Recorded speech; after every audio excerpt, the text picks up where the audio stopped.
Eu diria que mais de 50% dos brasileiros têm algum comprometimento com a tireoide. Tem uma frase, um ditado muito interessante que diz o seguinte: 50% dos pacientes têm tireoide comprometida. Desses 50%, nem 50% é diagnosticado. Dos 50% diagnosticados, nem 50% é tratado. E dos 50% tratados, são maltratados.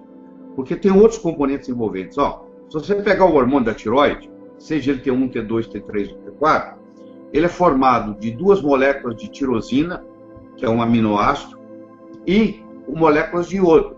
Se tiver uma molécula de iodo é T1, se tiver 2 é T2, 3 T3, 4 T4. E se eu tiver deficiência de tirosina, que isso acontece com certa frequência, se eu não faço uma nutrição proteica adequada, eu também não posso produzir o hormônio da tireoide. A minha tireoide pode estar muito boa, muito bem, obrigado, mas ela não tem matéria-prima para trabalhar. Se eu tiver a tirosina, mas não tiver o iodo, é outro problema sério. O NHANES, que é um estudo que é feito nos Estados Unidos a cada 5 anos pelo Departamento de Agricultura americano, mostra que nos últimos 30 anos a queda do iodo na nutrição caiu 50%. Ou seja, você ingere a metade do iodo que o seu pai ingeria quando tinha a sua idade. Caiu 50% nos últimos 30 anos a ingestão de iodo.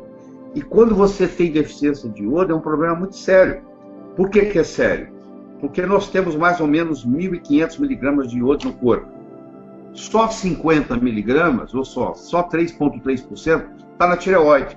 O seu esôfago precisa de iodo, o seu estômago precisa de iodo, a sua próstata precisa de iodo, na mulher a mama precisa de iodo também, os ovários, a pele, muito importante para a pele. Uma pessoa que é atleta, que sua muito, cada vez que ela tem uma sudorese, numa corrida, por exemplo, ela perde iodo e magnésio. Esses indivíduos que você vê com morte súbita, de repente estava fazendo a sauna, morreu. Fazendo sauna. Quem morre fazendo sauna, o que é? É deficiência de magnésio, porque estava suando muito ali, e depois dos 50 anos a reserva de magnésio vai diminuindo. Você está cansado de ver atleta morrer em maratona, cair morto, por falta de magnésio. E a falta de iodo, que vai concomitante, não deixa a pessoa produzir hormônio tiroidiano. Além disso, causa cistos. Então vem cisto da tireoide, vem cisto de mama, vem cisto do ovário, vem cisto da próstata. Ou seja, todas essas glândulas, se elas não têm o iodo suficiente, elas começam a formar cistos. Esses cistos vão virar nódulos, esses nódulos vão virar câncer. Então, uma deficiência de iodo, a longo prazo, pode causar um câncer de mama, um câncer de tireoide, um câncer de próstata, um câncer de útero, um câncer de ovário. Então, é muito importante você entender essa conexão. Não só o iodo não produz o hormônio sem ele, como o iodo tem outras funções, porque a tireoide só tem 3% do iodo do corpo. A pele tem 20%, o músculo tem 30%, o tecido adiposo tem 32%. Então, quando falta iodo em todos esses lugares. E na medicina, infelizmente, nós temos o que nós chamamos de iodofobia. O médico acha, erradamente, que se ele der iodo com uma pessoa, ele vai lesar a tireoide dessa pessoa. Por que ele acha isso? Porque no momento que ele começa a dar iodo, há uma elevação do TSH. E na medicina clássica, o TSH aumentado quer dizer lesão da tireoide. Não nesse caso.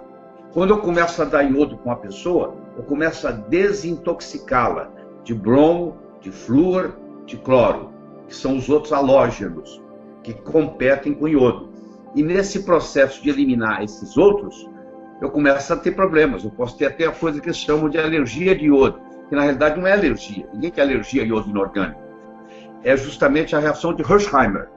Hersheimer era um médico alemão que mostra que muitas vezes para você curar, você tem que piorar um pouquinho primeiro. Porque se eu estou fazendo um detox em você, e 95% das toxinas ficam no tecido adiposo, porque elas são lipossolúveis, eu começo um detox, o que acontece com o detox? A toxina sai do tecido adiposo e vai para o sangue. E aí ela vai para o cérebro, aí tem uma reação, dor de cabeça, entendeu? Tem o chamado Hersheimer. Então muitas pessoas pensam que estão piorando, na realidade estão melhorando.